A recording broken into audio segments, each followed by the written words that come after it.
आप सभी के द्वारा जो भरोसा दिखाया गया, उसके लिए आप सभी को बहुत-बहुत धन्यवाद। इसी क्रम में आगे बढ़ते हुए अभी जो आरओ का जो मेंस हुआ और उसमें जो हिंदी का जो ऑब्जेक्टिव का प्रश्न पत्र होता है, तो मैंने जो प्रश्न सॉल्व किए थे, वो मैं आपके सामने लेकर के आया हूँ। तो चलिए बहुत ज़्यादा समय नष्ट नहीं करते हैं और आगे क्वेश्चन पे आते हैं कि पहला प्रश्न था कि आँच का तत्सम क्या है? तो 2 जो ऑप्शन थे, वो तो सीधे-सीधे इसमें कट जा रहे थे, आँच और अनचुक, ठीक है? तो हमें जो है आर्ची और अर्ची इन दोनों में ये चेक करना था। तो जब हरदेव बहादुर जी की बुक पढ़ते हैं तो उसमें आँच का अर्ची बहुत स्पष्ट रूप से दिया हुआ है, तो इसलिए इसका जो आंसर है वो डी हो जाएगा। उसके बाद जो बूढ़ा ना हो, इस वाक्यांश के लिए एक शब्द हमें बताना था, तो जो बूढ़ा ना हो उसके लिए अजर बिल्कुल राइट आंसर होगा। अमर मतलब जो मरे नहीं या शिव की अवस्था शिवत्व और अमर होने की अवस्था जो है वो अमरत्व कहलाता है।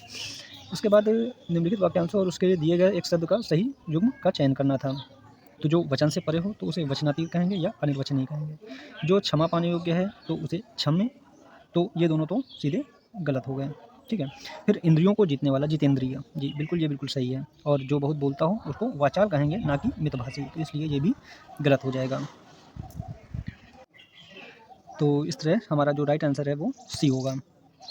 क्वेश्चन नंबर 4 पे आते हैं कि शुद्ध वर्तनी वाले विकल्प का हमें चयन करना था। तो अतिथि, कृतकृत्य, कोमलांगी, गृहस्थ, ये हमारा जो है बिल्कुल राइट आंसर था, ठीक है। अब जैसे यहाँ पे इस तरह के प्रश्न में क्या होता है कि कई सारे विकल्प दिए रहते हैं, तो इसमें से अगर एक भी हमने गलत छाँट लिया तो वो हमारा क्वेश्चन ऑलरेडी हमें पता चल जाता है कि हाँ, इसमें कौन सा सही होगा और कौन सा गलत होगा। जैसे यहाँ पे हम देखते हैं क्षमा, क्षमा में ये छ और म इस तरह से लिखा जाता है, तो पहला इसमें यही पता चल गया कि हाँ, यहाँ पे ये गलत है, ठीक है। जब हम आंसर विकल्प सी में आते हैं तो तत्कालिक लिखा हुआ है, जबकि जब इक प्रत्यय लगता है तो उसमें बड़ा की मात्रा की तात्कालिक, ऐसे जो है ये लिखा जाएगा, ठीक है।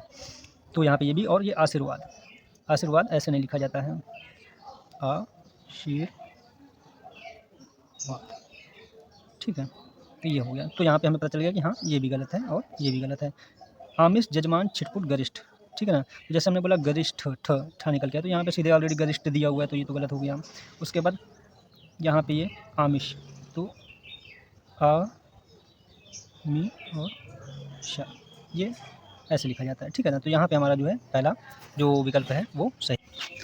प्रश्न संख्या 5 है, दीर्घ का हमें तत्सम बताना है, ठीक है। दीर्घ, तो इसका जो है दृष्टि हो जाएगा, ठीक है।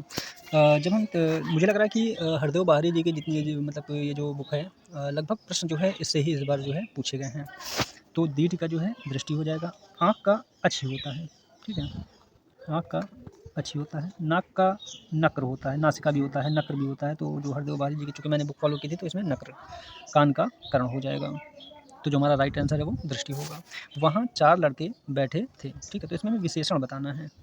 तो 4 लड़के, तो लड़कों की जो विशेषता है वो 4 है। तो विशेषण क्या होते हैं? जो संज्ञा और सर्वनाम की विशेषता बताते हैं।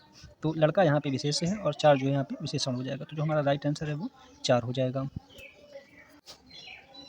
प्रश्न संख्या 7 में आते हैं, हमें यहाँ पे विलोम शब्दों का चयन करना था। तो लगभग प्रश्न इस बार के काफ़ी सरल थे, अपेक्षाकृत जो पहले जो क्वेश्चन पेपर बने विगत वर्षों में, तो उसकी अपेक्षा इस बार का क्वेश्चन पेपर काफ़ी सरल थे। तो हमें जैसे इसमें क्या है, परिश्रम का विश्राम हमने एक मिला लिया, तो ए का 4 हो गया, ठीक है। तो ए का 4 यहाँ पे है।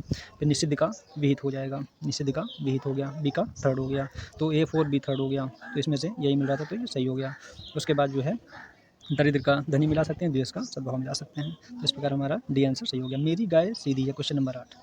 अब यहाँ पे पूछा है कि ये विशेषण का प्रकार कौन सा है, तो हमें पता है कि विधेय विशेषण और विशेष विशेषण 2 प्रकार के विशेषण होते हैं। तो जो विशेष विशेषण होता है उसमें विशेषण जो होता है वो पहले आता है, ठीक है। जैसे होता है कि काली गाय, ठीक है, तो काली गाय क्या है, वो विशेष विशेषण हो जाएगा, क्योंकि विशेषण इसमें पहले आ गया। लेकिन अब यहाँ पे लिखा है गाय सीधी है, मेरी गाय सीधी है, तो गाय सीधी है, तो जो विशेषण है वो विशेष के बाद में आ रहा है। तो जब भी विशेषण विशेष के बाद में आता है तो वहाँ पर विधेय विशेषण होता है, ठीक है। तो इसलिए यहाँ पर हमारा सी आंसर राइट है। प्रश्न संख्या 9 पे आते हैं, तो उत्तम का विलोम पूछा गया है, तो उत्तम का अधम हो जाएगा, बिल्कुल स्पष्ट है ये।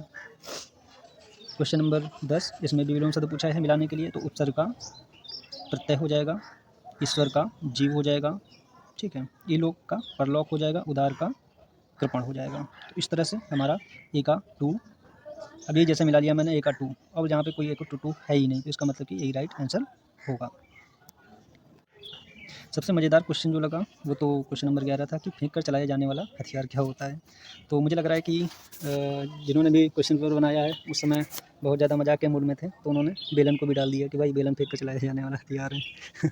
तो यहाँ पे सी जो था वो बिल्कुल राइट आंसर था कि जो अस्त्र होता है, एक शस्त्र होता है, एक अस्त्र होता है।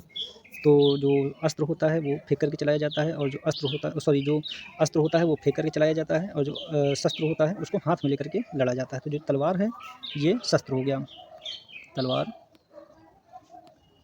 शस्त्र है, और जो फेंक कर जो चलाया गया जैसे भाला हो गया, ठीक है ना, तो ये अस्त्र की श्रेणी में आ जाता है।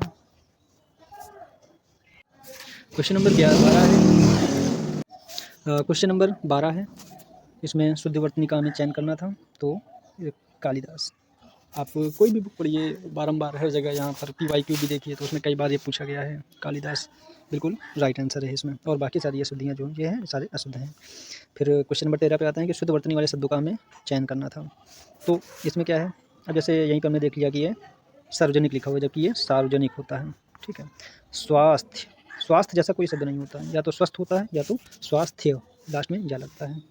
तो इस तरह से हमें संवाद होता है, संवाद नहीं होता है, ये भी गलत लिखा हुआ है, तो इसलिए ये जो है हमारा गलत हो गया। फिर आते हैं हिरण्यकशिपु, हिरण्यकश्यप लिखा हुआ है जबकि ये गलत है। शूर्पणखा भी गलत है। समिति, सीमित नहीं होता, वो समिति होता है, तो इसलिए ये भी हमारा गलत हो गया।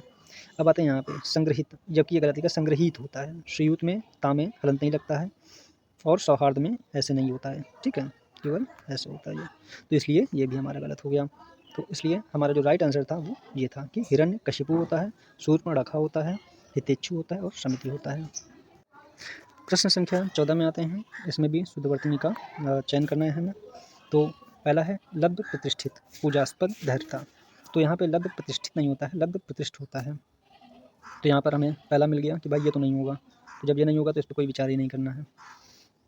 धैर्य यहाँ पे होगा, यहाँ पे धैर्यता लिखा हुआ है, ठीक है। अब यहाँ पे देखते हैं बी, शुश्रूषा, पूजनी और निरपराध, ठीक है। तो हमारा जो राइट आंसर है वो ये हो जाएगा, क्योंकि यहाँ पे श्रृंगार भी गलत लिखा हुआ है, श्रीमती नहीं,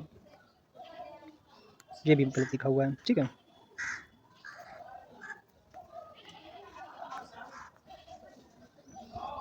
अब यहाँ पे आते हैं शमशान सूचीपत्र, यथेष्ट।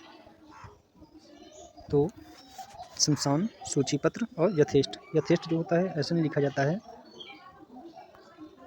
यथेष्ट, ये हमारा जो है इस तरह से, ये भी हमारा गलत हो गया। तो हमारा जो राइट आंसर है वो हमारा बी हो जाएगा। क्वेश्चन नंबर 15 पे आते हैं, इसमें भी हमें शुद्ध रूप बताना है। तो वह मुक्त हस्त से धन लुटाया, ठीक है, तो ये तो समझ में आ रहा है देख करके ये गलत है। उसने मुक्त हस्त से धन लुटाया, ये भी गलत होगा। उसने मुक्त हस्त धन लुटाया, ठीक है, क्योंकि मुक्त हस्त का मतलब ये होता है कि उसने मुक्त हाथ खोल करके, ठीक है ना, अपने हाथों से धन लुटाया, तो इसलिए उसने मुक्त हस्त धन लुटाया, ये बिल्कुल सही होगा। तो इसका तो कोई मतलब ही नहीं, तो इसलिए हमारा एक सी सही होगा।